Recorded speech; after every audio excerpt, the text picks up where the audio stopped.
नमस्कार मित्रों। आज के इस वीडियो में एक बार फिर से आप सभी का बहुत बहुत हार्दिक स्वागत है। हम आशा करते हैं कि आप सभी स्वस्थ होंगे, मस्त होंगे और पूरी तरह से अपनी तैयारी में व्यस्त होंगे। तो मित्रों, आज के इस वीडियो में हम हिंदी साहित्य इतिहास के अंतर्गत कहानी विधा और कहानी विधा से संबंधित कुछ महत्वपूर्ण और संभावित प्रश्नों को व्याख्यात्मक तरीके से हल करेंगे और इसके साथ ही ट्रिक की सहायता से याद करने का भी प्रयास करेंगे। तो हम आशा करते हैं कि वीडियो आप सबके लिए बहुत ही महत्वपूर्ण होने वाला है, इसलिए इस वीडियो को आप लोग अंत तक जरूर देखें। और अगर आप चैनल पर नए हैं तो चैनल को सब्सक्राइब करके आप हमारे साथ जुड़ जाएं और अपनी तैयारी को जांचिए, परखिए, मजबूत करिए। तो इसके पूर्व के वीडियो में हम लोगों ने कुल 25 प्रश्नों को देखा था, तो आज की इस वीडियो में उसके आगे के प्रश्नों को हम लोग जानेंगे। तो जैसा कि स्क्रीन पर आप देख पा रहे हैं प्रश्न संख्या 26 कि कानों में कंगना और बिजली किसकी कहानी है। तो कहने का आशा यह है कि कानों में कंगना और बिजली इन दोनों कहानी के लेखक कौन है। विकल्प कह रहे कि राधा कृष्णदास है, विकल्प बी राधिका रमण प्रसाद सिंह है, विकल्प सी कह रहे विशंबर नाथ शर्मा कौशिक है, या फिर विकल्प डी वृंदावन लाल वर्मा है। तो प्रश्न संख्या 26 का जवाब आप सबको देना है और आप सबका जवाब भी आ गया कि सर कानों में कंगना और बिजली ये दो कहानी के जो लेखक हैं विकल्प B Radhika Raman Prasad Singh is right answer. तो निश्चित रूप से जिन भाई बहनों का जवाब विकल्प बी था सही जवाब और सुंदर तैयारी आप सबकी दिख रही है, बिल्कुल इसी तरह से आपको अपनी तैयारी को और भी मजबूत करना है। बात करें कानों में कंगना और बिजली, तो कानों में कंगना और बिजली मैंने आपको बताया था जब हिंदी साहित्य इतिहास की क्लास में ले रहा था, तो मैंने आपको ऐसे ही बताया था कि कानों में कंगना कौन, बोले सर राधिका पहनती है। और जब राधिका कानों में कंगना पहन के रमण करती है तो बिजली गिराती है, ध्यान में रखिएगा, है ना। गांव में लोग कहते हैं बिजली गिराना मतलब खूबसूरत होना, है ना। इतना खूबसूरत है कि उसकी खूबसूरती से लोग जो चौंधिया जा रहे हैं, इतनी चमक है जैसे बिजली में चमक होती है। तो ये ध्यान में रख लीजिएगा कि राधिका जब क्या करती है, अपने कानों में कंगना पहनती है। तो देखिए कंगन जो होता है ना, कान में पहनने वाली चीज़ नहीं होती है, कंगन तो हाथ में पहना जाता है, लेकिन जब कानों में पहन लेती है राधिका कंगन, तो राधिका जब कानों में कंगना पहनती है तो बिजली गिराती है। ये ध्यान में रखिएगा और इसे ऐसे ही याद करने का प्रयास करिएगा, ठीक है। चलिए आगे प्रश्न संख्या 27 है कि एक के दो दो तथा पुनर्जन्म किसकी कहानी है। एक के दो दो तथा पुनर्जन्म किसकी कहानी है। विकल्प कह रहे हैं कि गिरजा कुमार घोष की है, विकल्प बी वृंदावन लाल वर्मा की है, विकल्प सी कह रहे हैं कि पंडित गौरी दत्त की है, या फिर विकल्प डी माधव प्रसाद मिश्र का है। तो प्रश्न संख्या 27 का जवाब आप सबको देना है। एक बेहतरीन सा प्रश्न है और थोड़ा सा हटकर है कि एक के दो दो और पुनर्जन्म किसकी कहानी है। सोचिए, समझिए, विचार कीजिए, इसके बाद जवाब दीजिए। तो आप सब भाई बहनों का जवाब भी आ गया कि सर विकल्प ये को लॉक किया जाए, Girja Kumar Ghosh is right answer. तो बिल्कुल सही जवाब है और सुंदर तैयारी आप सबकी दिख रही है ना। देखिए एक के दो दो जन्म होते हैं, है ना, गिरजा कुमार। तो गिरजा के कुमार कौन है, गणेश जी हैं।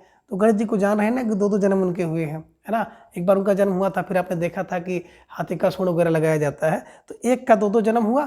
अब जब दो दो जन्म हुआ तो लोग कहने लगे कि इनका पुनर्जन्म हुआ है। तो गिरजा के कुमार यानी गणेश जी का ध्यान में रख लीजिएगा, गिरजा के कुमार का एक साथ दो दो जन्म हुआ है और जो दो दो जन्म होगा तो पुनर्जन्म होगा। तो यानी कि गिरजा कुमार घोष जी की दो महत्वपूर्ण कहानी, एक के दो दो और मेरा पुनर्जन्म, ध्यान में रख लीजिएगा और इसे ऐसे याद करने का प्रयास करिएगा, ठीक है। चलिए आगे प्रश्न संख्या 28 है कि पति का पवित्र प्रेम किसकी कहानी है। विकल्प कह रहे हैं कि सूर्यनारायण दीक्षित की है, विकल्प बी कार्तिक प्रसाद खत्री की है, विकल्प सी कह रहे हैं गिरजा दत्त वाजपेयी का, या फिर विकल्प डी है विशंबर नाथ शर्मा कौशिक का। तो प्रश्न संख्या 28 एक बेहतरीन प्रश्न आप सबके स्क्रीन पर है कि पति का पवित्र प्रेम किसकी कहानी है और आप सबका जवाब भी आ गया कि सर प्रश्न संख्या 28 के विकल्प सी को लॉक किया जाए। तो विकल्प सी है Girja Dutt Vajpayee, Girja Dutt Vajpayee is right answer और सही जवाब आप सबका दिख रहा है ना। अब इसे कैसे दिमाग में बैठाएंगे कि पति का पवित्र प्रेम, है ना, पति का पवित्र प्रेम मिल जाए तो भैया उसमें गिर जाओ, है ना, गिर जाओ। ये ध्यान में रखिएगा कि पति के पवित्र प्रेम में लोग गिर जाते हैं, ये ध्यान में रखिएगा। अब गिर जाने का मतलब होगा गिरजा दत्त, ये ध्यान में रखिएगा। और एक चीज़ ये भी ध्यान रखिएगा कि पति का पवित्र प्रेम जो है कौन पाई है, तो बोले पति का पवित्र प्रेम तो गिरजा पाई है। तो पाई, ये पेई को पाई कर लीजिएगा, पाई, है ना, कौन, बोले पति का पवित्र प्रेम तो गिरजा पाई है। अब गिरजा वही गिरजा, ध्यान रख लीजिएगा, है ना, पार्वती जी का एक नाम गिरजा भी है। तो गिरजा जी ने पति का पवित्र प्रेम पाया है, पति कौन उनके हैं? शिव शंकर जी हैं। अब शंकर जी के प्रेम को, है ना, पवित्र प्रेम को कौन पाता है? तो गिरिजापाई हैं। तो गिरिजापाई मतलब गिरिजादत्त वाजपेयी, ध्यान में रखिएगा कि पति का पवित्र प्रेम किसने पाया? तो बोले सर पति का पवित्र प्रेम तो गिरिजा ने पाया है। तो गिरिजा ने पाया यानी गिरिजादत्त वाजपेयी, ध्यान में रखिएगा और इसे ऐसे बिल्कुल याद करने का प्रयास करिएगा। और मित्रों कोई भी ट्रिक, कोई भी क्लू जो है आप सबके लिए बड़ा नहीं होता है, बड़ा वही है जो आपके दिमाग में छप जाए, हमेशा के लिए याद हो जाए। तो ऐसा ट्रिक बनाइएगा जो आपके दिमाग में बैठे और हमेशा के लिए काम करे, तो उसको आप दिमाग में रखिएगा। तो फिलहाल आप सबका जवाब भी आ गया कि सर विकल्प सी इज राइट आंसर। ठीक है, चलिए आगे प्रश्न संख्या 29 है कि गिरिजा कुमार घोष हिंदी में किस नाम से कहानी लिखते थे? या देखिए एक प्यारा सा प्रश्न आ गया कि गिरिजा कुमार घोष हिंदी में किस नाम से कहानी लिखते थे? विकल्प कह रहे कि गिरिजा व्यास नाम से लिखते थे, विकल्प बी कह रहे हैं गिरजेश नाम से लिखते थे, विकल्प सी कह रहे हैं कि लाला पार्वती नंदन नाम से लिखते थे, या फिर विकल्प डी है गिरधारी लाल नाम से लिखते थे। तो प्रश्न संख्या 29 आपके स्क्रीन पर है। बड़ा प्यारा सा प्रश्न है और आप सबका जवाब मैं देखना चाहूँगा। तो बिल्कुल आप सबका जवाब भी आ गया कि सर विकल्प सी को लॉक किया जाए। विकल्प सी इज राइट आंसर, सही जवाब। सुंदर तैयारी आप सबकी दिख रही है, लेकिन जो नए भाई बहन हैं कैसे दिमाग में बैठाएं कि उनके दिमाग में हमेशा के लिए छप जाए, तो बिल्कुल आइए छाप लीजिए। बात करें गिरिजा के कुमार। अब जो गिरिजा के कुमार यानी कि पार्वती जी के पुत्र होंगे ना, तो बिल्कुल पार्वती, ध्यान में रखिएगा, लाला पार्वती नंदन। तो गिरिजा जी के जो कुमार हैं वही तो पार्वती के नंदन है ना। आप कहते हैं कुमार, नंदन, तनय, सुत, पुत्र, पर्यायवाची आप देख रहे हैं ना। और बहुत अच्छी लगन के साथ आप लोग शाम के क्लास में जुड़ते हैं। तो बहुत बहुत आभार आप सबको कि सुबह भी जुड़ते हैं, शाम को भी जुड़ते हैं। तो ऐसे जो भाई बहन है ना, उनको कोटि कोटि धन्यवाद, और उनका जो परिश्रम है निश्चित रूप से रंग लाएगा। ठीक है ना। तो बिल्कुल आपने देखा कि गिरिजा का कुमार, तो भैया गिरिजा के कुमार कहो, चाहे उन्हीं को लाला पार्वती नंदन कहो, तो चाहे पार्वती के नंदन कहो, गिरिजा के कुमार कहो, बात एक है। ध्यान में रखिएगा दोनों एक दूसरे के पर्याय हैं। तो पर्यायवाची शब्द ध्यान में रख लीजिएगा और इसी पर्यायवाची को जोड़ करके क्लू की सहायता से याद करने का प्रयास करिएगा कि गिरिजा कुमार घोष ने लाला पार्वती नंदन नाम से एक कहानी लिखा है। ठीक है, चलिए आगे प्रश्न संख्या 30 है कि चंद्रहास का अद्भुत आख्यान किसकी कहानी है? विकल्प ए कह रहे हैं कि कार्तिक प्रसाद खत्री की है, विकल्प बी कह रहे हैं कि वेंकटेश नारायण की है, विकल्प सी कह रहे हैं कि सूर्य नारायण दीक्षित की है, या फिर विकल्प डी लाला पार्वती नंदन की। तो प्रश्न संख्या 30 का जवाब आप सबको देना है। बेहतरीन प्रश्न आप सबके स्क्रीन पर और जवाब आप सबके सामने। तो बिल्कुल आप सब विचार करिए, इसके बाद जवाब दीजिए। तो आप सबका जवाब भी आ गया कि सर विकल्प सी को लॉक करते हैं, है ना। तो बिल्कुल सही जवाब, सुंदर तैयारी आप सबकी है कि Surya Narayan Dikshit is right answer. कैसे दिमाग में रखेंगे कि चंद्रहास का अद्भुत आख्यान, है ना। देखिए चंद्रहास, चंद्रमा का अद्भुत आख्यान आपने देखा है ना, और चंद्रमा का अद्भुत आख्यान होता है तो बिल्कुल सूर्य का भी, एक ध्यान में रखिएगा, सूर्य का भी, है ना, ग्रहण होता है। तो जब चंद्र का अद्भुत आख्यान होगा तो सूर्य नारायण का भी कुछ होना चाहिए, है ना। तो तब सूर्य नारायण दीक्षित होते हैं। जब चंद्रहास का अद्भुत आख्यान होता है तभी सूर्य नारायण दीक्षित होते हैं। जब चंद्रहास का अद्भुत आख्यान होता है तब सूर्य नारायण दीक्षित होते हैं, ये ध्यान में रखिएगा। और कुछ ना अगर आप पाएँ तो यहाँ से चंद्रहास को और यहाँ से सूर्य नारायण को, तो चंद्रहास और सूर्य नारायण दोनों को, जहाँ सूर्य है वहाँ चंद्र है, जहाँ चंद्र है वहाँ सूर्य है। तो ये क्लू आप दिमाग पर रख लीजिएगा, फिट करिएगा तो निश्चित रूप से 80% टिप तो ऐसे हैं जो कि आपको फिट हो जाएंगे। 20% में कभी कभी ट्रिक जो है टकरा जाता है, एक के साथ दो आ जाता है, तो वहाँ पे थोड़ी समस्याएं होती हैं। इसलिए मित्रों मैं आप सबसे बार बार आग्रह करता हूँ, तो ट्रिक अच्छी बात है, लेकिन ट्रिक तब अच्छी बात है जब आपको पूरी तरह से कंटेक्स्ट हो, है ना। अगर हाफ है, आधी है, तो बड़ा घातक होता है। ठीक है, चलिए आगे प्रश्न संख्या 31 आप सबके स्क्रीन पर कि निम्न में प्रेमचंद के विषय में असंगत कथन कौन सा है?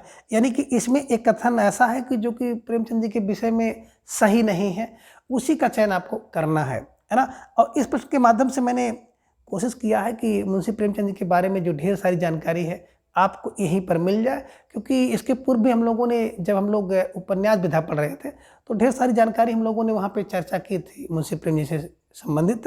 तो एक बार फिर थोड़ा सा उसको हम लोग ना रिपीट कर लेंगे, तो बिल्कुल एक ही प्रश्न में आप देख सकते हैं। विकल्प है कि इनका मूल नाम धनपत राय था, पिता का नाम अजायब राय था, ये असंगत है। या फिर विकल्प बी कह रहे हैं कि उर्दू में नवाब राय के नाम से लिखते थे और इनके बेटे का नाम अमृत राय है, यह संगत है। विकल्प सी में कह रहे हैं कि माता का नाम आनंदी देवी था और पत्नी का नाम शिवरानी देवी था, यह संगत है। या फिर विकल्प डी है कि प्रेमचंद जो नाम इनका है शरद चंद्र चट्टोपाध्याय जी ने दिया है, यह संगत है। तो अब प्रश्न संख्या 31 का जवाब आप सबको देना है। एक बेहतरीन प्रश्न है और इसमें बहुत ढेर सारे आप देख रहे हैं ना, डेटा आपको दिखाई दे रहे हैं, ढेर सारे तथ्य आपके स्क्रीन पर हैं। तो निश्चित रूप से इस प्रश्न पर बिल्कुल आप स्टार लगाइए। यहाँ से कोई न कोई प्रश्न तो आपकी परीक्षा में निश्चित पूछा जाएगा। और आप सबका जवाब भी आ गया कि सर ये विकल्प डी को आप लीजिए। तो विकल्प डी सही है ना। प्रेमचंद नाम है ना, मैंने बताया था कि ऐसे नहीं प्रेमचंद नाम पड़ेगा भैया, है ना। बिल्कुल दया होगी, नारायण की कृपा होगी तब प्रेमचंद नाम पड़ेगा। तो दया नारायण निगम ध्यान में रखिएगा कि दया होगी और नारायण की कृपा होगी तब होगा, है ना। तो प्रेम दया और नारायण से होता है, दया से होता है, ऐसे नहीं प्रेम होता है किसी से। तो ये ध्यान में रखिएगा कि प्रेमचंद नाम दया नारायण निगम जी ने दिया था, है ना। शरद चंद्र चट्टोपाध्याय जी की बात करें तो इन्होंने तो एक अलग इनको उपाधि दी थी, आपको अगर याद हो तो बताइए, है ना। क्या कहा था? उपन्यास सम्राट, ठीक है, ध्यान में रखिएगा। तो निश्चित रूप से जिन भाई बहनों का जवाब विकल्प डी था सही जवाब और बहुत सुंदर तैयारी, ठीक है। चलिए आगे प्रश्न संख्या 32 है कि निम्न में से किसने मुंशी प्रेमचंद को कथा सम्राट कहा। बिल्कुल एक प्रश्न तो भी आपने देखा उपन्यास सम्राट। अब इसी से मिलता जुलता प्रश्न आप सबके स्क्रीन पर है कि निम्न में से किसने मुंशी प्रेमचंद को कथा सम्राट कहा है। विकल्प ए कह रहे कि राजेंद्र यादव ने कहा, विकल्प बी अगेय जी ने कहा, विकल्प सी कह रहे कि शरद चंद्र चट्टोपाध्याय जी ने कहा है, या फिर विकल्प डी अमृत राय जी ने कहा है। तो प्रश्न संख्या 32 का जवाब आप सबको देना है। एक बेहतरीन प्रश्न आप सबके स्क्रीन पर और आप सबका जवाब भी आ गया कि सर जो कथा का सम्राट होगा ना, तो कथा का सम्राट ध्यान में रखिएगा राजेंद्र यादव ने कहा, ये ध्यान में रखिएगा। किसने कहा? राजेंद्र यादव ने कहा। आप कैसे दिमाग में बैठाएंगे? तो देखिए मित्रों, मोटी मोटी बात करते हैं कथा, है ना। तो कथा यादव लोग बहुत सुनते हैं। पहली चीज़ क्लू बना लीजिएगा, ये वास्तविकता में हो या ना हो, है ना। बस आपको रखना है कि कथा यादव लोग बहुत सुनते हैं। अब जो लोग यादव लोग होंगे भैया, तो इसको बुरा आप लोग मत मानिएगा, है ना। बुरा मानने का कोई विषय भी नहीं है ना। तो यादव लोग कथा बहुत सुनते हैं और कथा सुनते हैं तो कथा सम्राट। अब देखिए सम्राट कौन होता है? सम्राट को आप जानते हैं जो राजा होता है, तो राजेंद्र, ध्यान में रखिएगा राजेंद्र, है ना। अब आपके दिमाग में आ गया कि राजन जी ने, यादव जी ने, एक कथा, यादव को कथा से मैंने जोड़ा था, तो बस कथा सम्राट राजेंद्र यादव, कथा सम्राट राजेंद्र यादव, ये ध्यान में रख लीजिएगा। और कभी कभी आप लोग देखते होंगे ना कि बिरहा सम्राट, कथा सम्राट, आल्हा सम्राट, कौन कौन से सम्राट हैं, तो ये भी आप कह सकते हो कि कथा सम्राट राजेंद्र यादव, ध्यान में रखिएगा। और इन्हें ऐसे क्लू में बैठा लीजिए, कथा सम्राट राजेंद्र यादव, है ना। बड़े प्रेम से कहे जाते हैं, तो बड़े प्रेम से, है ना, ये ध्यान में रखिएगा, ठीक है। चलिए आगे प्रश्न संख्या 33 है कि भारत का मैक्सिस गोरकी किसे कहा जाता है, यानी कि भारत का मैक्सिस गोरकी कौन है। विकल्प ए कह रहे हैं कि जयशंकर प्रसाद हैं, विकल्प बी प्रेमचंद हैं, विकल्प सी कहते हैं कि जैनेन्द्र कुमार हैं, या फिर विकल्प डी हैं श्रीकांत वर्मा हैं। तो प्रश्न संख्या 33 का जवाब आप सबको देना है। तो एक बेहतरीन प्रश्न है आप सबकी स्क्रीन पर और आप सबका सुंदर सा जवाब आ गया कि सर विकल्प बी को लॉक किया जाए, प्रेमचंद इज राइट आंसर, है ना। अब कैसे दिमाग में रखेंगे? तो जब मैं इसकी क्लास ले रहा था तो मैंने आपको एक बार बताया था, है ना, और आप ही लोगों के द्वारा ऐसी भी ट्रिक आती हैं, तो इसे ध्यान में रखिएगा। ट्रिक का उद्देश्य किसी की भावना को ठेस पहुंचाना नहीं है, ना ही आपको मैं साफ बता दूं किसी प्रकार की कोई अश्लीलता फैलाना मेरा उद्देश्य है, और ना ही किसी राजनीतिक गतिविधि से कुछ लेन देन है। बस थोड़ा सा जो आप दिखते हैं ना, उसी सामने से मैं उसी शब्दों में से, उसी वाक्यों में से, उसी तत्वों में से मैं ट्रिक को लेता हूँ और कोशिश करता हूँ उसी को आप बैठा लीजिए, है ना। तो भारत में मैक्सिमम लोग क्या करते हैं? बोले सर भारत में तो मैक्सिमम लोग जो है गोरकी से प्रेम करते हैं। तो भाई मैक्सिमम ध्यान में रख लीजिएगा, गोरकी से प्रेम करते हैं, तो बिल्कुल मैक्सिस गोरकी प्रेमचंद, है ना, इसी को जोड़ लीजिएगा। भारत में मैक्सिमम लोग गोरकी से प्रेम करते हैं, है ना। वास्तविकता से कोई संबंध हो या ना हो, बस आपको दिमाग में बैठाना है, ठीक है। तो आपने रट्टा लगा लिया कि भारत का जो मैक्सिमम गोरकी हैं वो कौन है। विकल्प B Premchand is right answer, ठीक है। चलिए आगे प्रश्न संख्या 34 है कि डॉक्टर नागेंद्र के अनुसार प्रेमचंद की प्रथम कहानी कौन सी है। विकल्प ए कह रहे हैं कि परीक्षा है, विकल्प बी सौत है, विकल्प सी पंच परमेश्वर है, या फिर विकल्प डी कफन है। तो प्रश्न संख्या 34 का जवाब आप सबको देना है। बेहतरीन प्रश्न आप सबके स्क्रीन पर है कि प्रेमचंद की प्रथम कहानी है ना, ये आपको ध्यान में रखना है कि डॉक्टर नागेंद्र प्रेमचंद की प्रथम कहानी कौन सी है डॉक्टर नागेंद्र के अनुसार, यानी कि डॉक्टर नागेंद्र के अनुसार प्रेमचंद की प्रथम कहानी कौन सी है। प्रेमचंद की प्रथम कहानी कौन सी है, किसके अनुसार, डॉक्टर नागेंद्र के अनुसार, परीक्षा, सौत, पंच परमेश्वर या फिर कफन। जवाब दीजिए, प्रश्न आपके स्क्रीन पर है। बिल्कुल आप सबका जवाब आने में थोड़ा समय लगा, लेकिन देर आया दुरुस्त आया।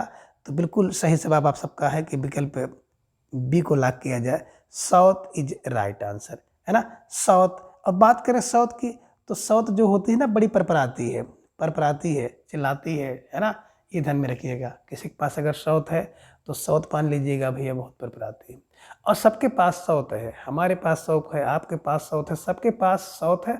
और साउथ का आशय बिल्कुल आप लोग अपने अंदर जो मन है ना, उस मन को ले लीजिए। जब भी कोई अच्छा काम आप करने बैठते हैं तो आपका जो मन होता है ना, बिल्कुल आपको काम करने के लिए रोकता है, कहता अरे आज खा लो, सोइए, खा के सो, कल पढ़ा जाएगा। आज आराम कर लो, कल पढ़ा जाएगा। अरे आज ये काम निपटा लो, कल पढ़ा जाएगा। तो यही साउथ है, बड़ा परपराता है। तो ध्यान में रखिएगा, साउथ कहानी मुंशी प्रेमचंद की 1915 में लिखी गई थी, है ना, जिसे नागेंद्र जी ने पहली कहानी माना है। अब देखिए जो साउथ है ना, तो साउथ किसी नाग से कम नहीं है, किसी नागिन से कम नहीं है, ये ध्यान में रखिएगा, है ना। इन्हीं की नागेंद्र जी ने, डॉक्टर नागेंद्र जी ने साउथ को प्रेमचंद जी की पहली कहानी माना है, ये ध्यान में आपको रखना है। अब परीक्षा की बात करते हैं, तो परीक्षा को पहली कहानी मानने वाले जो विद्वान हैं वो कमल किशोर गोयनका जी ने है ना। तो परीक्षा में भैया कमल किशोर गोयनका, ये ध्यान में रखिएगा। अब पंच परमेश्वर भी एक आप कहानी देख रहे हैं ना, तो पंच परमेश्वर 1916 में लिखी गई है, और इसे पहली कहानी मानते हैं गणपति, है ना। तो भैया पंच परमेश्वर है गण के लिए, तो गण के लिए तो पंच परमेश्वर पहले है ना। जो गण लोग होते हैं कहते हैं हमारे लिए भैया पहले पंच परमेश्वर हैं। तो पंच परमेश्वर 1916 में, और गणपत चंद्र गुप्त जी ने इसे पहली कहानी माना है कि प्रेमचंद की पहली कहानी। पंच परमेश्वर किसने माना, गण ने माना है, तो बिल्कुल पंचगण ने माना है, ध्यान में रख लीजिएगा। तो गणफार गणपत चंद्र गुप्त ध्यान में रख लीजिएगा, है ना। साउथ आपने देखा कि नागेंद्र के अनुसार साउथ नाग से कम नहीं होती है। परीक्षा में कमल किशोर गोयनका, ठीक है, ये ध्यान में आपको रखना है। कफन की बात करें तो कफन तो भैया इनकी अंतिम कहानी है, ध्यान में रखिएगा। और अंतिम कहानी की बात करते हैं तो अंतिम में, है ना, कहते हैं भैया अंतिम जब होगा तो बिल्कुल 36 गज का कफन ही मिलेगा, 36 गज का, ये ध्यान में रखिएगा 1936 में।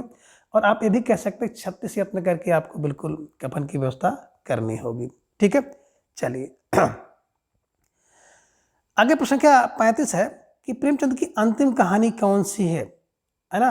और बिल्कुल प्रश्न आपके स्क्रीन पर, जवाब आपके सामने है। विकल्प ए कह रहे हैं क्रिकेट मैच है, विकल्प बी कह रहे हैं कफन है, विकल्प सी कह रहे हैं सोजे वतन है, या फिर विकल्प डी है सप्त सरोज। तो प्रश्न संख्या 35 का जवाब आप सबको देना है। एक बेहतरीन सा प्रश्न है आप सबके स्क्रीन पर, और धीरे धीरे आप सबका जवाब भी आ गया कि बात करते हैं हम लोग ना कि प्रेमचंद की अंतिम कहानी कौन सी है। तो आप सबका जवाब भी आ गया कि सर विकल्प बी को लॉक किया जाए, कफन इज राइट आंसर, है ना। बात करते हैं कफन की, तो कफन मुंशी प्रेमचंद द्वारा लिखी गई कहानी है 1936 ईस्वी में, जिसे कि डॉक्टर नागेंद्र जी ने, है ना, अंतिम कहानी माना है। और ज़्यादातर विद्वानों का देखा जाए तो विद्वानों की राय भी इसी पे है, यानी कि सर्वसम्मति से अगर पूछा जाए तो बिल्कुल प्रेमचंद की अंतिम कहानी कफन ही ठहरती है, ये ध्यान में रखिएगा, है ना। लेकिन अगर प्रश्न आपसे पूछ लिया जाए खास तौर से थोड़ा सा बदल करके कि कमल किशोर गोयनका जी के अनुसार हिंदी की अंतिम, प्रेमचंद की अंतिम कहानी, है ना, कमल किशोर गोयनका जी के अनुसार प्रेमचंद की अंतिम कहानी कौन सी है, तो क्रिकेट मैच होगा। 36 में वो था और 37 में ये लिखा गया था, ये ध्यान में आपको रखना होगा, ठीक है ना। और सोजे वतन को देख रहे हैं ना, सोजे वतन प्रेमचंद का पहला, आप कह सकते हैं ना कि प्रथम कहानी संग्रह है। सप्त सरोज की बात करते हैं तो ये हिंदी का प्रथम काव्य संग्रह है, ध्यान में रखिएगा। मुंशी प्रेमचंद जी का हिंदी का प्रथम काव्य संग्रह सप्त सरोज है। तो निश्चित रूप से जिन भाई बहनों का जवाब विकल्प बी था सही जवाब, और आप सबकी बहुत बेहतरीन तैयारी बिल्कुल दिख रही है, ठीक है। तो इसे भी आपको दिमाग में बैठाते हुए चलना, ठीक है। चलिए आगे प्रश्न संख्या 37 है कि सुखमय जीवन किसकी कहानी है। विकल्प ए कह रहे हैं कि गुलेरी की है, विकल्प बी राजेंद्र बाला घोष की, विकल्प सी किशोरी लाल का, या फिर विकल्प डी रामचंद्र शुक्ल की। तो प्रश्न संख्या 37 का जवाब आप सबको देना है और आप सबका जवाब भी आ गया कि सर प्रश्न संख्या 37 के जो विकल्प ए है तो विकल्प ए गुलेरी को लॉक किया जाए। तो गुलेरी इज राइट आंसर, है ना। बात करें सुखमय जीवन तो सुखमय जीवन 1911 में लिखा गया है। अब बिल्कुल सुखमय जीवन किसका होगा, जिसके पास एक एक है ना, एक एक है। तो ध्यान में रखिएगा भैया, अकेले जो लोग हैं एक एक करके हैं तो ध्यान में रखिएगा उसी का जीवन सुखमय होगा। अब दो दो हो जाएंगे, चार हो जाएंगे, तीन तीन हो जाएंगे, छः हो जाएंगे, तो एक एक है, ये ध्यान में रखिएगा, उसी का सुखमय जीवन होगा, है ना। तो एक एक है, एक एक ध्यान में रखिएगा। एक क्लू है ना, कि एक एक माने 1911 में और गुलेरी। अब जिसका जीवन सुख में होगा भैया वो तो गुलेरी होगा। गुल जानते हैं ना, गुल माने होता है फूल, सुमन, पुष्प, है ना, खूब। तो गुलेरी होगा, फूल की तरह खुशने वाला होगा, हंसने वाला होगा, ये ध्यान में रखिएगा। ठीक है, चलिए आगे प्रश्न क्या आते हैं कि निम्न में से कौन सी कहानी गुलेरी की है।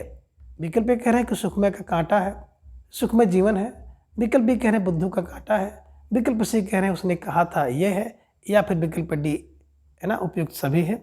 तो बिल्कुल प्रश्न संख्या 38 का जवाब आप सबका आ गया कि सर विकल्प डी को लॉक किया जाए। तो विकल्प डी उपयुक्त सभी, है ना, यानी कि सरकारी जवाब जिसे आप कह सकते हैं ना, बिल्कुल ध्यान में रखिएगा, गवर्नमेंट जवाब। विकल्प डी इज राइट आंसर। कैसे दिमाग में बैठाएंगे, तो देखिए सुखमय जीवन आपने देखा, आप इसको टिक बना लीजिएगा, सुखमय जीवन काटा उसने, सुखमय जीवन काटा उसने। अब सुखमय जीवन की बात करते हैं तो 1911 में। बुद्धू का कांटा, कांटा का मतलब हो गया बुद्धू का कांटा। अब बुद्धू का कांटा भैया है तो ये भी आप ध्यान में रखना होगा कि बुद्धू का कांटा है तो बुद्धू का कांटा 14 है। एक चोर अगर बगल में मिल जाए तो बुद्धू के लिए कांटा है, तो बुद्धू के लिए कांटा कौन बोले, एक चोर है, एक चोर यानी कि एक चार, है ना। और उसने कहा गुलेरी से 15 बार, ये ध्यान में रखिएगा। तो आपसे कभी कभी परीक्षा में प्रश्न पूछ सकता है कि इसका क्रम क्या है या इनका रचना काल क्या है। तो सारी चीज़ों को याद करते हुए आपको चलना है। जो खासतौर से महत्वपूर्ण रचना है, रचनाकार है, तो उनके सन को भी पूछ लेता है, क्रम को भी पूछ लेता है, तो ध्यान में रखिएगा। सुखमय जीवन बिल्कुल एक एक है तो 1911 में ध्यान में रखिएगा। कांटा, बुद्धू का कांटा क्या बोले, बुद्धू का कांटा तो एक चोर है, एक चार है। उसने कहा 15 बार, उसने कहा था गुलेरी से 15 बार, तो उसने कहा कहानी गुलेरी जी की 15 फरवरी 1915 में लिखी गई है। तो बिल्कुल सही जवाब आप सबका था कि विकल्प डी उपयुक्त सभी राइट आंसर। ठीक है, चलिए आगे प्रश्न क्या 39 है कि जयशंकर प्रसाद का कहानी संग्रह कौन सा है ना। इनमें से जयशंकर प्रसाद जी का कहानी संग्रह कौन सा है। विकल्प कह रहे हैं कि छाया और प्रतिध्वनि है, विकल्प बी कह रहे हैं कि आकाश और आंधी है, विकल्प सी कह रहे हैं इंद्रजाल है, या फिर विकल्प डी उपयुक्त सभी है। तो बिल्कुल आप सबका जवाब भी आ गया कि प्रश्न संख्या 39 का विकल्प डी सरकारी जवाब इज राइट आंसर। तो बिल्कुल सही जवाब आप सबका है कि सर विकल्प डी को लॉक किया जाए, उपयुक्त सभी इज राइट आंसर, है ना। तो बिल्कुल सही जवाब है। बात करें प्रश्न संख्या 39 में, तो इस प्रश्न के माध्यम से जयशंकर प्रसाद जी के जितने भी कहानी संग्रह हैं तो सभी कहानी संग्रह का आपको चक्कर लगाना है और आप सब बिल्कुल चक्कर लगाइए, है ना। देखिए बात करें छाया, अब छाया है ना, तो भैया छाया रहता है कब बोले दोबारा, 12 दोबारा। अब प्रतिध्वनि तो अच्छी होती है, प्रतिध्वनि तो अच्छी होती है, तो अच्छी, है ना, प्रतिध्वनि कोई ध्वनि करे और ध्वनि के बाद फिर ध्वनि आ जाए तो अच्छी होती है, तो अच्छी, टू छे, है ना 26 में। और आकाश में दीप है, बोले आकाश में दीप तो भैया 2 ठे हैं, कितने हैं, 2 ठे हैं, एक सूर्य है एक चंद्र है ना। आंधी तो भैया ऐसी है, एक टीस दे देती है ना। जब आंधी आती है ना तो एक टीस दे देती है, एक टीस का मतलब हो गया 1931 में। एक टीस देखे होंगे, कभी कभी आंधी तूफान आ जाता है तो एक टीस कसक पीड़ा भी दे देता है, इस ध्यान में रखिएगा। और इंद्रजाल, अब जाल में व्यक्ति क्या होता है जब 36 बुद्धि ना काम करे, है ना, बिल्कुल आप परेशान हो जाओ, समझ जाओ कि इंद्रजाल में फंस गए हो। तो इंद्रजाल में व्यक्ति कब फंसा, जब 36 बुद्धि काम ना दे, है ना। तो निश्चित रूप से इसको आप दिमाग में बैठाइएगा। छाया दोबारा, प्रतिध्वनि अच्छी होती है, आकाश में 2 दीप 2 ठे हैं, आंधी बिल्कुल एक टीस देती है, इंद्रजाल 36 ध्यान में रखिएगा और इसे ऐसे ही याद करने का प्रयास करिएगा। ठीक है, चलिए आगे प्रश्न का 40 है कि निम्न में प्रसाद जी की कहानी है। अब कौन सी कहानी प्रसाद जी की है। विकल्प ए कह रहे हैं उस पार का योगी है, विकल्प बी कह रहे हैं ममता और सालवती है, विकल्प सी कह रहे हैं पुरस्कार और छोटा जादूगर है, या फिर विकल्प डी उपयुक्त सभी है। तो बिल्कुल प्रश्न संख्या 40 का जवाब आप सबका आ गया कि सर उपयुक्त सभी को लॉक किया जाए। विकल्प डी सरकारी जवाब इज राइट आंसर। तो बिल्कुल सही जवाब और सुंदर तैयारी आप सबकी दिख रही है। उस पार का योगी, रसिया, बालम, ममता, सालवती पुरस्कार और छोटा जादूगर, ये सारी की सारी कहानी जो है प्रसाद जी की है, ध्यान में रखिएगा। ठीक है, चलिए आगे प्रश्न संख्या 41 है कि जयशंकर प्रसाद का प्रथम कहानी संग्रह कौन सा है। विकल्प ए कह रहे हैं कि छाया है, विकल्प बी प्रतिध्वनि है, विकल्प सी आकाशदीप है, या फिर विकल्प डी आदि है। तो प्रश्न संख्या 41 का जवाब आप सबको देना है। एक बेहतरीन सा प्रश्न है और आप सबका सुंदर सा जवाब भी आ गया कि सर विकल्प ए को लॉक किया जाए। छाया दोबारा 12 में, ध्वनि तो अच्छी होती है, तो अच्छी होती है, आकाश में कितने बोले दीप तो 2 ठे हैं, और आधी बिल्कुल 31 होती है 1931 में। तो ये ध्यान में रखिएगा, बिल्कुल रचना काल को एकदम बिल्कुल कंठस्थ करने का प्रयास करिएगा। तो आपका जवाब भी आ गया कि सर विकल्प ए छाया इज राइट आंसर। आगे प्रश्न संख्या 42 है कि शरणागत और कलाकार को दंड किसका कहानी है, कहानी संग्रह है। शरणागत और कलाकार को दंड किसका कहानी संग्रह है। विकल्प ए कह रहे हैं कि राधिका रमण सिंह का है, विकल्प बी बिंद्रावन लाल वर्मा का है, विकल्प सी कह रहे हैं चतुरसेन शास्त्री का है, या फिर विकल्प डी है विशंबर नाथ शर्मा कौशिक का है। तो प्रश्न संख्या 42 का जवाब आप सबको देना है कि शरणागत और कलाकार को दंड किसने दिया।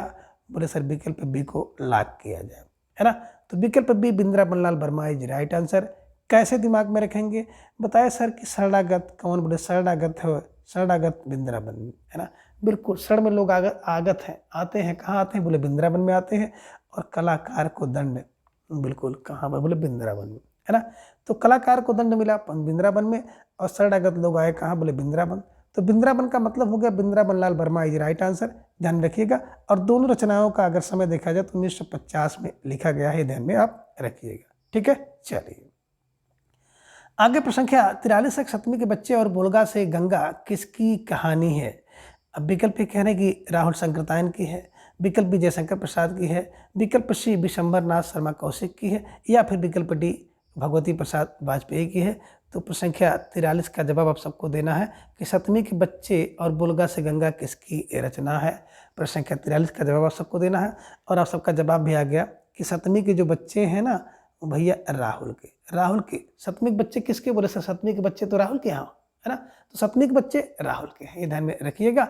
और बोलगा से गंगा ध्यान में रखिएगा, बोले राहुल के। तो सतमी को जो राहुल के बच्चे होते हैं ना, तो सतमी के राहुल के बच्चे बोलगा से गंगा जाते हैं, ये ध्यान में रखिएगा कि सतमी को राहुल के बच्चे बोलगा से गंगा जाते हैं। तो सतमी के बच्चे क्या करते हैं, राहुल के जो बच्चे हैं ना वो सतमी को कहाँ जाते हैं, बिल्कुल बोलगा से गंगा जाते हैं, ध्यान में रखिएगा। और इसी तरह से याद करने का प्रयास करिएगा, है ना। तो बिल्कुल बात करें सतमी के बच्चे तो 3-5 करते हैं, बच्चे जान ही रहे 3-5 करते हैं, 3-5 मैंने 1935 में, है ना। अब सतमी के बच्चे पैदा होंगे तो भैया सतमी के बच्चे जो होंगे 3-5 होंगे, है ना। अब बोलगा से गंगा जाएंगे, अब बोलगा से गंगा जाएंगे तो भैया क्या करेंगे, है ना, बहुत शोर मचाएंगे, चारों तरफ एकदम बिल्कुल शोर होगा 44 में, है ना, चारों, है ना, ये ध्यान में आप रखिएगा। ठीक है, चलिए आगे प्रश्न संख्या 44 है कि दुखवा कासे कहूँ मोर सजनी किसकी कहानी है। विकल्प कह रहे हैं कि राधिका रमण सिंह की है, विकल्प बी चतुरसेन शास्त्री का, विकल्प सी जयशंकर प्रसाद का, या फिर विकल्प डी राय कृष्णदास का। तो प्रश्न संख्या 44 का जवाब सबका आ गया कि दुखवा कासे कहूँ मोर सजनी का जवाब आया कि सर विकल्प बी को लॉक किया जाए, है ना। जो चतुर होता है ना, चतुर व्यक्ति कहता है दुख में कासे कहूँ, किससे कहूँ, है ना। कोई दुख तो दूर करेगा नहीं बल्कि लोग उपहास ही करेंगे। तो दुखवा कासे कहूँ मोरी सजनी, जो चतुर व्यक्ति होते हैं वो कहते हैं कि मैं अपना दुख किसी से क्या कहूँ। ठीक है, चलिए आगे प्रश्न संख्या 45 है कि गांधी टोपी किसकी कहानी है। विकल्प कह रहे हैं कि राधिका रमण सिंह की है, विकल्प बी बिंद्रावन लाल वर्मा की है, विकल्प सी चतुरसेन शास्त्री की है, या फिर विकल्प डी जयनेंद्र कुमार की है। तो प्रश्न संख्या 45 का जवाब आप सबको देना है। एक बेहतरीन प्रश्न है और आप सबका उतना ही सुंदर जवाब आ गया कि सर प्रश्न संख्या 45 का जो विकल्प है ना, विकल्प ये राधिका रमण सिंह इज राइट आंसर। सही जवाब और सुंदर तैयारी आप सबकी दिख रही है। आप इसे कैसे दिमाग में बैठाएंगे, तो बस गांधी टोपी पहन करके ना बोले राधिका रमण करती है, तो गांधी टोपी पहन करके कौन, बोले राधिका, है ना। तो गांधी टोपी लगा लेती है, इसके बाद रमण करती है, ध्यान में रखिएगा। और इनके द्वारा लिखी गई एक कहानी है कुसुमांजलि, है ना, ये भी ध्यान में रखिएगा। और एक कहानी और आपको देखने को मिलेगी अगर आप गौर से पढ़े होंगे तो ये है सावनी समा। सावनी समा यानी कि सावन के महीने की जो समा होती है, ये ध्यान में रखिएगा। तो फिलहाल बहुत महत्वपूर्ण प्रश्न है गांधी टोपी, कई बार परीक्षा में पूछा गया है, फिर भी ये पूछा जाने की इसकी संभावना है। तो गांधी टोपी कौन लगा करके राधिका रमण करती है ना। अगर राधिका को रमण करना है तो गांधी टोपी लगा लो, ठीक है। चलिए आगे प्रश्न संख्या 46 है कि कसाई बाड़ा तथा त्रिया चरित्र कहानी किसकी है। विकल्प ए कह रहे हैं कि शिवमूर्ति की, विकल्प बी कृष्णा सूक्ति की, विकल्प सी ज्ञान रंजन, या फिर विकल्प डी मार्कंडे की। तो प्रश्न संख्या 46 का जवाब आप सबको देना है कि कसाई बाड़ा, है ना, किसकी कहानी है। और आप सबका जवाब भी आ गया, अक्सर विकल्प ए को लॉक किया जाए, शिवमूर्ति इज राइट आंसर, है ना। अब कसाई बाड़ा किसका, बोले कसाई बाड़ा तो शिवमार्त का, कसाई बाड़ा शिवमूर्ति का। और चिड़िया चरित्र, बोले चिड़िया चरित्र तो शिव मूर्ति का, शिव का है, ये ध्यान में रखिएगा। तो त्रिया चरित्र शिवमूर्ति का, शिवमूर्ति का, और कसाई बाड़ा शिवमूर्ति का, है ना। तो कसाई बाड़े में क्या है, बोले सर कसाई बाड़े में तो शिव की मूर्ति है। चिड़िया चरित्र, अगर चिड़िया के चरित्र में देखोगे ना तो शिव की मूर्ति आपको उसमें दिखाएगी, ये ध्यान में रखिएगा। कहने का आशा जैसे शिव जी क्रोधित हो जाते हैं, उसी तरह से अगर त्रिया लोग भी चरित्र अपना दिखाने लगे ना, जब क्रोध में आ जाते हैं तो बिल्कुल शिव जी ही दिखाई देते हैं, ध्यान में रखिएगा। और आप एक क्लू ये भी जोड़ सकते हैं कि जब त्रिया का चरित्र था, है ना, तो शिव जी देखे होंगे ना, जब पार्वती जी बिल्कुल उस समय है ना रूप धारण करी होती और क्रोध में थी, तो शिव जी ही उनको शांत करते हैं, ध्यान में रखिएगा, ठीक है। तो निश्चित रूप से आपने देखा कि काली जी का जो त्रिया चरित्र था उसको शिव जी ने, कसाई बाड़ा बिल्कुल ध्यान में रखिएगा शिव जी, है ना, ये ध्यान में रखना होगा। आगे प्रश्न संख्या 47 है कि गल्प मंदिर किसका कहानी संग्रह है। विकल्प कह रहे हैं कि विशंभर नाथ शर्मा कौशिक का है, विकल्प बी रायकर दास का है, विकल्प सी शिवपूजन सहाय का है, या फिर विकल्प डी बद्रीनाथ भट्ट का है। तो प्रश्न संख्या 47 का जवाब आप सबको देना है। और आप सबका जवाब भी आ गया कि जो गल्प मंदिर होता है ना, बिल्कुल, है ना, विश्व भर में होता है और विश्व भर का नाथ होता है, ध्यान में रखिएगा। बिल्कुल सही जवाब। जिन भाई बहनों का विकल्प ये था तो सही जवाब, सुंदर तैयारी आप सबके दिख रही है कि जो गल्प मंदिर है ना, गल्प मंदिर विश्व का नाथ है, विश्व भर का नाथ है। तो विश्व भर माने विशंभर, ध्यान में रख लीजिएगा। और एक नया होता है तो 1919 में लिखा गया है, ठीक है। चलिए आगे प्रश्न संख्या 48 है कि कहानी प्लाट और महिला महत्व किसकी रचना है। विकल्प कह रहे हैं कि पुदुमलाल पुन्नालाल बख्शी का है, विकल्प बी शिवपूजन सहाय का है, विकल्प सी कह रहे हैं चंडी प्रसाद हृदयेश का है, या फिर विकल्प डी भगवती प्रसाद वाजपेयी का है। तो प्रश्न संख्या 48 का जवाब आप सबको देना है। एक बेहतरीन सा प्रश्न आप सबके स्क्रीन पर है कि कहानी प्लाट और महिला महत्व किसका है, जवाब आप सबको देना है। और धीरे धीरे आप सबका जवाब भी आ गया कि सर जब आप शिव को पूजेंगे ना, शिव के पूजन करेंगे तो आपको कहानी का प्लाट मिलेगा, है ना। कहानी का प्लाट ऐसे नहीं मिलता है। जब आप शिव की पूजन करेंगे तो शिव जी क्या करेंगे, आपकी सहायता के लिए कहानी का प्लाट दे देंगे, ये ध्यान में रखिएगा।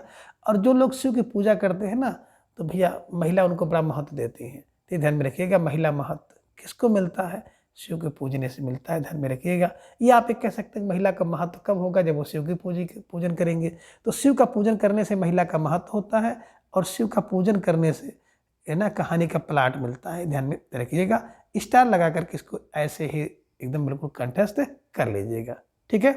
चलिए आगे प्रश्न संख्या 49 है कि लिली सखी और शुकुल की बीबी किसकी रचना है। विकल्प कह रहे हैं कि सूर्यकांत त्रिपाठी निराला की है, विकल्प बी जयशंकर प्रसाद की, विकल्प सी प्रेमचंद की, या फिर विकल्प डी जैनेन्द्र की है। तो प्रश्न संख्या 49 का जवाब आप सबको देना है। एक बेहतरीन प्रश्न है आप सबके स्क्रीन पर, जवाब आप सबके सामने है, और आपने बिल्कुल सही जवाब दिया कि सर विकल्प, है ना, ए को लॉक किया जाए, Suryakant Tripathi Nirala is right answer. तो सही जवाब और बहुत सुंदर तैयारी आप सबकी यहाँ पर दिख रही है ना। अब कैसे दिमाग में बैठाएंगे, तो बिल्कुल आप दिमाग में बैठा लीजिएगा कि लिली और सखी, है ना। अब देखिए लिली एक रचना है और सखी एक रचना है। लिली और सखी, है ना, लिली बन जाए, सखी बन जाए किसकी, शुकुल की बीबी की, है ना। तो बस दिमाग पर लिली जो है अगर शुकुल की बीबी की सखी बन जाए तो बड़ी निराली बात है, और निराली बात का मतलब होगा निराला जी द्वारा लिखे गए ये कहानियाँ हैं, है ना। अब कह सकते हैं लिली निराली होती है, सखी जिसकी भी होती है बड़ी निराली होती है और शुक्ल की भी निराली होती है। तो ऐसे कुछ क्लू बना करके इन्हें याद करने का प्रयास करिएगा और स्टार लगा करके इन प्रश्नों को बिल्कुल अपने नोटबुक में दर्ज कर लीजिए। ठीक है, चलिए आगे प्रश्न संख्या 50 है कि हिंदी में मनोवैज्ञानिक कहानी की शुरुआत किसने किया। विकल्प ये कह रहे हैं कि प्रेमचंद ने किया, है ना, ये ध्यान में रखिएगा। विकल्प ये कह रहे हैं कि प्रेमचंद ने किया, और विकल्प बी कह रहे हैं कि जयशंकर प्रसाद जी ने किया है। विकल्प सी कह रहे हैं इलाज चंद जोशी ने किया है, या फिर विकल्प डी है रांगे राघव ने। तो प्रश्न संख्या 50 का जवाब आप सबको देना है। एक बेहतरीन प्रश्न आप सबके स्क्रीन पर है और बिल्कुल सुंदर सा जवाब आप सबका आ गया कि जो मनोवैज्ञानिक कहानी है ना भैया, जो वैज्ञानिक कहानी है, मनोविज्ञान है ना, उसके इलाज की ज़रूरत होती है। तो इलाज मतलब इलाज चंद जोशी, ध्यान में रखिएगा। और जिन भाई बहनों का जवाब विकल्प सी था तो बिल्कुल सही जवाब और सुंदर तैयारी आप सबकी दिख रही है। निश्चित रूप से आपको इसी तरह से लगे रहना है और अपनी जो तैयारी है ना उस तैयारी को बिल्कुल एकदम बूस्ट करते हुए चलना है। तो मित्रों, आज के इस वीडियो में बस इतना। इसके आगे के भाग को हम लोग अगले वीडियो में जानेंगे। प्रत्येक दिन सुबह 7 बजे आप लोग हिंदी साहित्य इतिहास के प्रश्नोत्तरी के लिए हमारे साथ जुड़ें। प्रत्येक दिन शाम को 3:40 पर हिंदी व्याकरण की प्रश्नोत्तरी के लिए आप हमारे साथ जुड़ें। और प्रत्येक रविवार को एक क्लास रहती है टीजीटी पीजीटी हिंदी के पाठ्यक्रम पर आधारित 125 महत्वपूर्ण प्रश्न के लिए आप हमारे साथ जुड़ करके अपनी तैयारी को जांचिए, परखिए और मजबूत करिए। तो मित्रों, आप सभी अपना स्नेह और लगाव, विश्वास इसी तरह से चैनल पर बनाए रखें। तो आज की इस वीडियो से हम विदा लेना चाहेंगे। धन्यवाद, नमस्कार, बाय बाय।